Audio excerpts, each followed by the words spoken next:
Tokyo ces jours-ci aux éditions Kana de Taiyo Matsumoto. Après 30 années passées dans l'édition du manga, Shiozawa démissionne sans raccrocher complètement une errance nostalgique. C'est un éditeur qui en a marre d'éditer. Voilà. Et qui va à la rencontre de ses anciens mangaka. Et Matsumoto, c'est un mangaka qui a vraiment une patte à lui. Ouais. Il fait toujours des récits assez incroyables. Enfin, moi, je sais pas, et ça résonne en moi.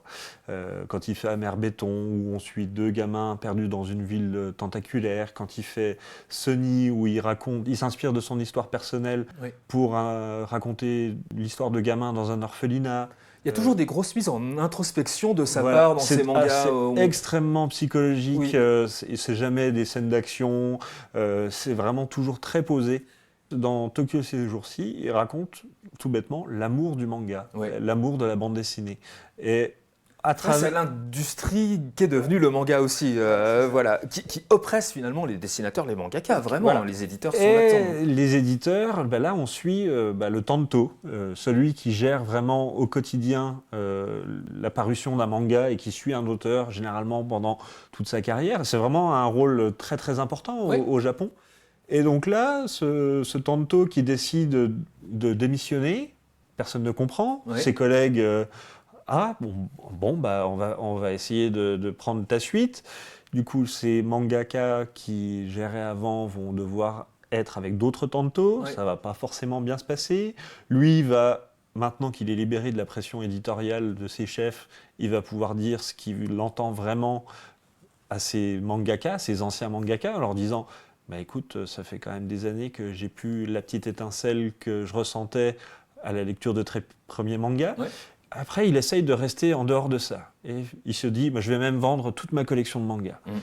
Et il décide d'aller voir des anciens mangaka plutôt oubliés, plutôt perdus, qui ont abandonné le métier, et de leur redonner le goût de faire du manga qui leur plaît, et pas du manga qui plaît à l'éditeur. C'est ça. Et c'est ça la nuance.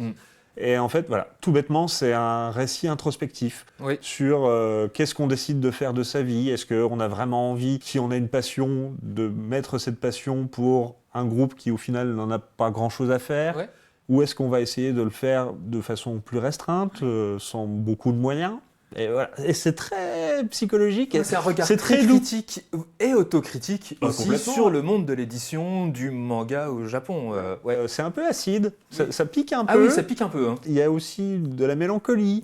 Il raccroche toujours un peu son sujet à celui de l'enfance, c'est aussi sa patte. C'est sa patte. Et moi, Matsumoto, pour le coup, a un dessin assez proche de la franco-belge. Parce que c'est quelqu'un qui a lu beaucoup de BD tradis en import. Et voilà, il a vraiment une voix particulière au Japon et je voulais mettre en avant sa dernière série. Avec un dessin très organique comme ça, qui joue avec les textures et même la météo pour exprimer l'émotion de ses personnages.